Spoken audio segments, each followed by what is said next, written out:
How to hook up a boom to your Land Champ.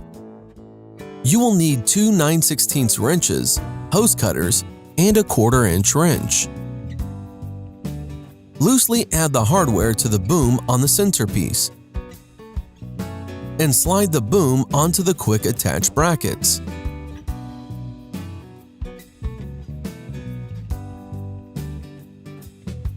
Tighten the hardware, making sure the square neck on the carriage bolt is fully inserted through the slot.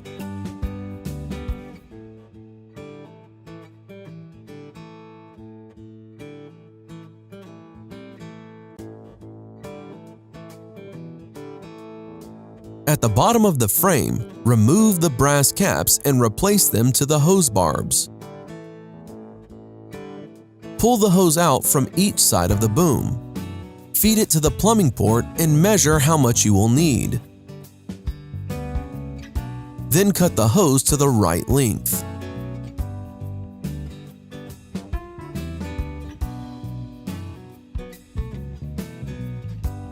Once all 3 hoses are cut to length, slide the hose clamp on, attach the hose to the hose barb, and tighten the hose clamp. Complete this for the remaining hoses. Your boom should now be hooked up and ready to go.